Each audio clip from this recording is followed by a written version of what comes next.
वो लड़की कहती है कि मुझे लगता था कि मुझसे ज्यादा खुशनसीब इस पाकिस्तान के खित्ते में कोई नहीं है। मेरी हर दिन हर रात बड़ी खुशगवार हो चुकी थी। फिर मेरे ऊपर एक ऐसा बम गिरा कि मुझे लगा जैसे मेरे पांव के नीचे से किसी ने जमीन खींच ली है। सलीम साहब की पहली बीवी डायरी उठाते हुए हमारे घर आई। अस्सलाम वालेकुम, कैसे हैं आप लोग? मैं हूं आपके साथ अदनान और आज मैं आपको एक ऐसी बेबस लड़की की कहानी सुनाने जा रहा हूं जिसने कुछ भी गलत नहीं किया था, लेकिन फिर भी उसको ऐसी सजा मिली कि वो सारी दुनिया को चीख चीख कर बताना चाहती है कि तुम लोग ऐसा नहीं कर लेना। अब कहानी कैसे शुरू होती है? ताहिरा नामी लड़की है और वो अपने घर में अपने वालिदैन के साथ रहती है। उसका बड़ा भाई जो है वो दुबई में होता है और वहां पर जॉब करता है, मजदूरी करता है और 30-40 हज़ार घर में भेजता है। ताहिरा एक मिडिल क्लास फैमिली से तल्लक था। बाप जो था वो माजूर था, चल फिर नहीं सकता था और माँ जो है वो घर के कामकाज करती थी। ताहिरा भी उसका हाथ बटाती थी। अब ताहिरा ने किसी ना किसी तरीके से इलामा इकबाल ओपन यूनिवर्सिटी के जरिए मास्टर्स कर लिया। इसका मास्टर्स कंप्लीट हो गया था। उसके बाद ताहिरा सोचती थी कि मैं शादी नहीं करूंगी जब तक मेरे माँ बाप हैं। ताहिरा के भाई की शादी हो जाती है, भाई आता है, उसकी शादी करते हैं बड़ी धूमधाम से। उसके बाद भाई वापस अपनी जॉब पे चला जाता है। इधर ताहिरा जो है वो हर जगह हर दफ्तर में धक्के खाती है नौकरी के लिए, लेकिन नौकरी नहीं मिलती। आखिर उसे कोई बताता है कि उसके घर के साथ वाले मोहल्ले में एक स्कूल है जो कि सलीम साहब चलाते हैं, जिनकी उम्र तकरीबन 40 साल के करीब है और वो बहुत ही नेक और शफीक इंसान है। ताहिरा उनके स्कूल जाती है तो वहां जाकर उनसे बात करती है, वो इसके डॉक्यूमेंट देखते हैं और उसके बाद इसको जॉब दे देते हैं। ताहिरा की वहां से जो सैलरी आती थी वो तकरीबन 35 हज़ार के करीब थी। इतने ही पैसे इसका भाई भेजता था वहां से और इस घर का जो सर्कट था वो बहुत अच्छा चलने लगा। अब वक्त गुजरता गया, ताहिरा अपने माँ बाप की खिदमत करती। ताहिरा जो थी वो थोड़े सांवले रंग की थी, थोड़ा रंग जो था ना वो ब्लैक सा था, खुश शक्ल थी, इतनी बुरी नहीं थी। लेकिन लोग जो हैं वो क्या चाहते हैं, ताहिरा के लिए रिश्ते आते और रिश्ते आने के बाद वो लोग ना हाँ में जवाब देते ना में जवाब देते, दोबारा पलट कर ना देखते, क्योंकि एक तो उनको गोरी चिट्टी लड़की चाहिए थी और दूसरा जहेज चाहिए था। अब जहेज ना भी हो लेकिन गोरी चिट्टी लड़की तो होनी चाहिए ना, तो ये दोनों खूबियां यहाँ पर नहीं थी। ताहिरा बड़ी मायूस हो चुकी थी। इसकी उम्र तकरीबन 27 साल के करीब हो गई थी और इस स्कूल में पढ़ाते हुए इसका अपने टीचर्स के साथ बड़ा अच्छा रिलेशन बन चुका था। वहाँ पे जो फीमेल टीचर्स थी उनके साथ इसका उठना बैठना बहुत अच्छा था, सब इसे बहुत पसंद करते थे। और जो स्कूल के प्रिंसिपल थे सलीम साहब, वो भी बहुत ही शफीक इंसान थे। कभी उन्हें किसी के साथ ज्यादती करते या ऊंचा बोलते नहीं सुना था इसने। एक दिन ये कमरे में बैठी है परेशान, तो वो इनके पास आए हैं सलीम साहब और आकर कहा कि ताहिरा क्या मसला है, क्या कोई परेशानी है तो बताओ मुझे। तो कहती कि मैंने उनको टाल दिया और टाल मटोल करते हुए मैं वहां से चली आई।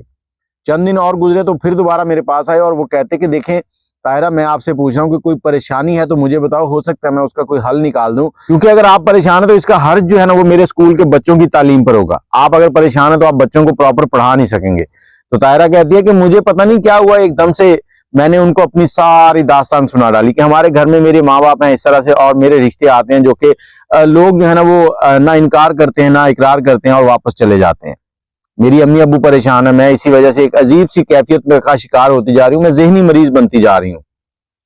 तो जो सलीम साहब है उन्होंने अपना दराज खोला और दराज खोलकर वहां से 3 लेटर निकाले और निकालकर मेरे सामने रख दिए। मैंने वो लेटर पढ़े उनके कहने पर। जब मैंने उनको पढ़ा तो उसमें वो तीनों निकाहनामे थे और 3 अलग अलग औरतों के साथ। तो सलीम साहब से मैंने कहा कि ये मुझे क्यों पढ़ाए हैं? तो उन्होंने कहा कि देखो ये 3 औरतें हैं, 3 औरतों से मैंने निकाह कर रखा है।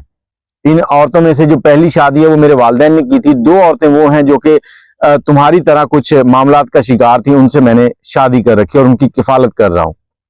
अब अगर तुम मुनासिब समझो तो मैं तुमसे भी शादी करने के लिए तैयार हूं, तुम्हें अपने निकाह में लेने के लिए तैयार हूं। मैं एकदम से खामोश होगी। उन्होंने मुझे कहा कि तुम टाइम लेना चाहते हो तो टाइम ले लो, जब तुम्हें मुनासिब लगे तो मुझे बता देना। मैं चली गई। तकरीबन 15 दिन तक मैं इस बात पर खामोश रही, मैं सोचती रही अपने घर में बैठकर। और इसी दौरान मेरे 1-2 रिश्ते और भी आए जो आकर वही मामलात के लड़की काली है, जहेज नहीं है, वापस चले गए। अब 15 दिन के बाद मैं स्कूल में आई। इस दौरान सलीम साहब से कई बार मुलाकात हुई, लेकिन उनके चेहरे पर कोई एक्सप्रेशन नहीं थे, कोई सवालिया निशान नहीं था, कुछ नहीं था। रूटीन के मुताबिक जिंदगी चल रही थी। और मैं आपको बताती चलूं कि जो 3 औरतों से उन्होंने निकाह कर रखा था उनमें एक औरत वो थी जो इसी स्कूल की आया थी। वो गरीब थी, उनके साथ भी इन्होंने निकाह किया हुआ था। अब मुझे आहिस्ता आहिस्ता सलीम साहब जो हैं वो अच्छे लगने लगे। एक 40 साल की उम्र का शख्स, मैं 27 साल की, और मुझे वो अच्छे लगने। और मेरी कोशिश थी, ख्वाहिश थी कि मेरा भी घर हो और मेरे बच्चे हो, मेरा शौहर हो, मेरी ख्वाहिशें सुने, मुझे घुमाए, मेरे सारे मामला देखे। लेकिन वो नहीं पूरे हो रहे थे। मुझे फिर ऐसे लगने लगा जैसे सलीम साहब बने ही मेरे लिए हैं। हम दोनों में अट्रैक्शन बढ़ता गया और एक दिन मैंने सलीम साहब से कहा कि चलें ठीक है, मैं आपसे शादी कर लेता हूँ, लेकिन मेरी 2 शर्तें हैं। उन्होंने कहा क्या? पहली शर्त तो ये है कि मैं जो यहाँ से सैलरी लेती हूँ वो मैं अपने वालिदैन के ऊपर खर्च करना चाहूंगी। उन्होंने कहा कोई मसला नहीं है, शादी के बाद मैं तुम्हारी सैलरी में इजाफा भी कर दूंगा। और दूसरी शर्त ये है कि हम इस निकाह को पोशीदा रखेंगे, हम किसी को बताएंगे नहीं कि मैंने आपसे निकाह कर रखा है। उन्होंने कहा ये शर्त जो है तुम कहती हो तो मैं मान लेता हूं, लेकिन ऐसा करना नहीं चाहिए। वो बहुत ही नफीस आदमी थे। तो हम लोग एक दिन स्कूल के टाइम पे निकले वहां से और एक मस्जिद में गए, वहां जाकर हमने निकाह कर लिया।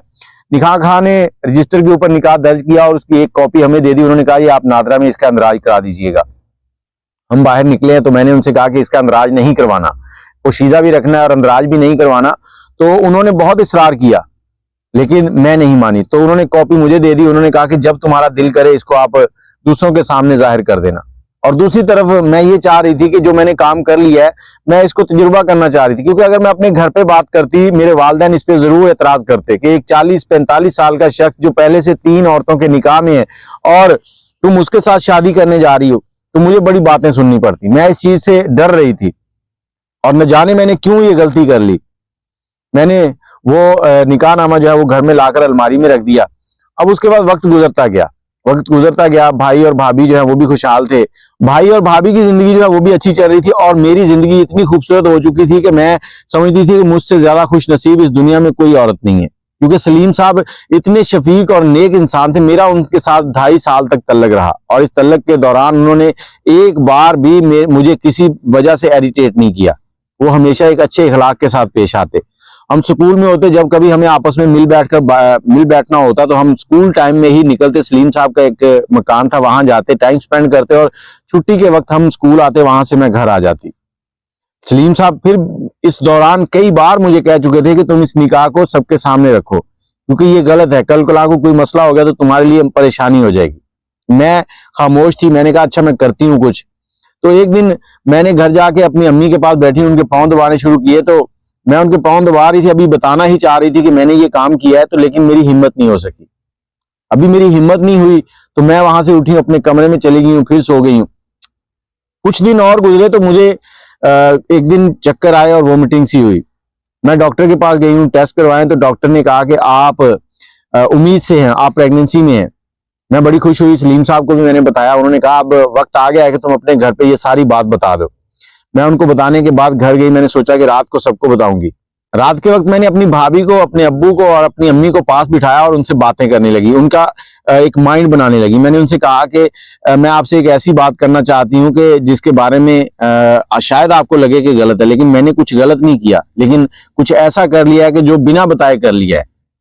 तो अभी मैं बात कर ही रही थी कि अचानक से मेरे दिमाग में एक खौफ सा आया और मैं वहां से उठी और उठकर अपने कमरे में चली गई। मैं सो गई जाके, वालिदैन पूछते रहे, मैंने कुछ नहीं बताया। मैंने कहा चलो सुबह बताऊंगी, सुबह स्कूल जाते वक्त इनको बता के चली जाऊंगी, वापसी आने तक इनका माइंड जो है वो ठीक हो जाएगा। लेकिन सुबह फजर के टाइम पे मुझे हमारे स्कूल के जो सेक्रेटरी थे उनकी कॉल आती है कि हमारे सलीम साहब जो है उनकी डेथ हो गई है। मेरे ऊपर तो ऐसे था जैसे कोई बम गिर गया हो, कोई आसमान मेरे ऊपर किसी ने गिरा दिया है। कि मैं दिल कर रहा था कि मैं चीख चीख कर लोगों को बताऊं कि वो मेरे शौहर थे। मैं जल्दी से घर में तैयार हुई। मैंने घर वालों को बताया कि हमारे प्रिंसिपल जो है उनकी डेथ हो गई है, मैं उनके जनाजे पर जा रही हूँ, उनके घर पे जा रही हूँ। घर पर सब रो रहे थे और मैं खामोशी से खड़ी उनकी तरफ देख रही थी। मुझे ऐसे लग रहा था कि जैसे मैं एक जिंदा लाश बन चुकी हूँ। अभी वो रोने धोने का टाइम चल रहा था। मैं घर आई हूँ, घर जाके भी मैं किसी के पास बैठकर रो नहीं सकी। मैं वॉशरूम में गई हूँ, मैंने वहां बैठकर घंटा रोती रही हूँ और अपने आप को कोसती रही हूँ कि मैंने क्या कर लिया है। सलीम साहब ने बहुत बार कहा था कि मैं सबको ये बात बता दूं, लेकिन मैंने ही नहीं बताई। और 15 से 20 दिन गुजर गए। 15 से 20 दिन के बाद जब मुझे होश आई तो मुझे याद आया कि मेरे पेट में तो उनका बच्चा भी पल रहा है, अब तो मुझे बताना ही बताना है। तो मैंने किसी ना किसी तरह से हिम्मत की और अपनी भाभी को अपने इस राज में शामिल किया, उसको मैंने बताया। तो भाभी ने मुझसे पूछा कि तुम्हारे पास क्या सबूत है।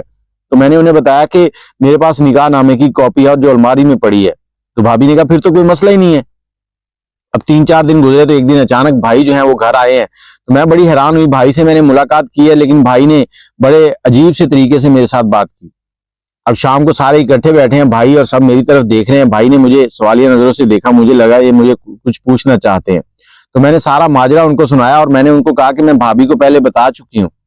जैसे मैंने कहा भाभी को मैं बता चुकी हूँ, तो भाभी ने कहा मुझे कब बताया? भाभी साफ मुकर गई और मेरे ऊपर ये एक और बम गिरा। मैं उठकर कमरे में गई हूँ और जाकर अलमारी को देखना शुरू किया कि मैं निकाहनामा ले आऊं, क्योंकि सब मुझसे पूछ रहे थे कि निकाहनामा कहाँ है। लेकिन जब मैंने पूरी अलमारी छान मारी तो मुझे वहां से निकाहनामा नहीं मिला। और उस निकाहनामे के ना होने की वजह से सब मुझे ऐसी नजरों से देख रहे थे जैसे मैंने कोई बहुत बड़ा जुर्म किया है। मैं एक ऐसे अमल को एक ऐसे शख्स के ऊपर डाल रही हूँ जो कि मर चुका है, जो इस दुनिया में नहीं है। मैं अपने आप को बेगुनाह साबित करने के लिए अपना जुर्म उसके ऊपर डालना चाहती हूँ, लेकिन कोई भी मेरा यकीन नहीं कर रहा था। सब घर वालों ने मुझे बुरा भला कहा। अब मेरे 3 से 4 महीने जो अगले थे वो बहुत बुरे गुजरे। ऐसे गुजर रहे थे कि जैसे मेरे ऊपर कोई तूफान बर्पा हो चुका है। ये 4 महीने बड़े परेशान कुन गुजरे। और इसी दौरान मैंने भाभी को एक दिन बिठाया और उनसे उनकी मिन्नत तरले पांव पकड़े, उनसे कहा कि आपने किस बात का मुझसे बदला लिया है, क्यों इतना जुल्म कर रही हैं, और प्लीज मुझे बता दें मेरा निकाहनामा कहाँ है। तो भाभी ने मुझे जवाब दिया कि मैंने तुमसे बदला लिया है, और ये उस दिन का बदला लिया है जिस दिन मैं शादी करके तुम्हारे घर में आई थी और तुमने मुझसे बड़ा बुरा बिहेव किया था, और ना मेरे कमरे में कोई खाना रखा, ना कोई दूध रखा, ना कोई फल रखे थे। उस रात मैं भूखी सोई थी, घर से मैं कुछ खा के नहीं आई थी, यहाँ पर भी तुम लोगों ने खाने को कुछ नहीं दिया, और मेरी सारी रात ऐसे ही भूख में गुजरी थी। उस रात मैंने तहिया किया था कि मैं तुमसे बदला लूंगी जब भी मुझे मौका मिला, और तुमने खुद ही मुझे मौका दे दिया, तो मैंने तुम्हारा निकाहनामा उठाया और जला दिया है। अब मैंने अपना बदला ले लिया है, जाओ रुसवा हो जाओ जैसे तुमने मुझे उस दिन जलील किया था। अब ताहिरा कहती है कि मेरे बच्चे की जो डिलीवरी का टाइम था वो नजदीक आ चुका था, और मैंने हर मस्जिद जो मुझे नजदीक लगती थी मैंने वहां पे तलाश किया, ना तो मुझे वो कारी साहब मिले और ना ही मुझे वो निकाहनामे की कहीं से डुप्लीकेट कॉपी मिल सकी। अब मैं चाहती थी कि मैं इस घर को छोड़कर कहीं दूर चली जाऊं, तो मैंने अपने सामान पैक किया और घर से निकली हूं और एक पहाड़ी इलाके की तरफ सफर किया। कुछ पैसे जो सलीम साहब ने मुझे दिए हुए थे और कुछ जेवर वगैरह उन्होंने मुझे लेके दिया हुआ था, वो मेरे पास था, तो मैंने उसको सेल किया और वहां पर जाकर रिहाइश कर ली। एक स्कूल में पढ़ाना शुरू कर दिया। मेरे यहाँ एक अल्लाह ताला ने एक बेटा दिया। बेटा मेरा 5 साल का हो चुका था। अचानक एक दिन मेरे भाई की कॉल आई है। जैसे मैंने नंबर देखा मैं एकदम से खुश भी हुई और दूसरे लम्हे मेरे चेहरे पर परेशानी भी होगी कि अल्लाह खैर करे। मैंने फोन अटेंड किया तो आगे से भाई की बजाय किसी औरत की आवाज थी। उसने कहा ताहिरा तुम किधर हो? तो मैंने उनसे कहा कि आप कौन? तो मुझे जवाब मिला कि उन्होंने कहा मैं सलीम साहब की पहली बीवी बोल रही हूँ। आज मेरे हाथ में सलीम साहब की डायरी है, मैं तुम्हें ढूंढने आई हूं, तुमने बताया ही नहीं हमें। मैं उसकी ये बात सुनकर बड़ी हैरान हुई। मैंने कहा कौन सी बात नहीं बताई आपको? उसने कहा कि तुम उनकी बीवी थी, तुम ये हमें बताती तो सही, तुमने हमसे क्यों छुपाया? तो मैं फोन पर ही रोने लगी और मैंने उनको सारी कहानी सुनाई, और फिर उन्होंने मुझे बड़े प्यार से अपने पास बुलाया। उन्होंने कहा तुम यहाँ आ जाओ, सलीम साहब की जितनी प्रॉपर्टी है उसमें तुम बराबर की हिस्सेदार हो, तुम्हारा बेटा उनके नाम का मुस्तहिक है, ये नाम उसके साथ लगेगा सलीम का, तो तुम क्यों इतनी अजियत में रही हो? तो ताहिरा कहती है कि मेरी जान में जान आई, मेरे दिन कुछ अच्छे होने लगे। जो दिन मैंने सलीम साहब के साथ गुजारे थे वो मुझे कभी नहीं भूलते। वो बहुत ही शफीक और नेक इंसान थे। लेकिन मैं आज एक बात कहना चाहूंगी कि अगर आपके घर में कोई भी लड़की ब्याह कर आती है तो जो चीज मैंने की है वो आप ना करें, क्योंकि मैंने उसके साथ इसलिए किया था कि हम अपने भाई की शादी जो है वो अपनी खाला के घर करना चाहते थे। खाला के घर भाई ने शादी नहीं की, उसने अपनी मर्जी के साथ बाहर शादी की है, तो उस चीज का हमें गुस्सा था और मुझे लगता था कि मेरा भाई दुबई में काम करता है और अच्छे पैसे कमाता है, तो इसी वजह से मैं उस दिन शायद ऐसा वैसा कर गई थी, जिसकी सजा मेरी भाभी ने मुझे इतनी बड़ी दी कि मुझे इतना अरसा गुमनामी में रहना पड़ा, अपनों से दूर, अपने शौहर के होने का सबूत नहीं मुझे मिल सका। तो मैं यही कहूंगी कि अगर आप किसी को सजा दे भी रहे हैं तो ऐसी सजा दें जितना उसका हक बनता है, ना कि आप अपनी मर्जी के मुताबिक उसको ऐसी सजा दे दें कि वो ना जी सके ना मर सके। बाकी आपके पास कोई राय है कमेंट में दीजिएगा। अगर आपके पास कोई स्टोरी है तो मुझे इनबॉक्स कर सकते हैं, ताकि आपकी स्टोरी को यहाँ लोगों के सामने बयान किया जाए, उससे कोई ना कोई फायदा हासिल कर सके और किसी ना किसी की इस्लाह हो सके। दुआओं में याद रखिएगा। अल्लाह हाफिज।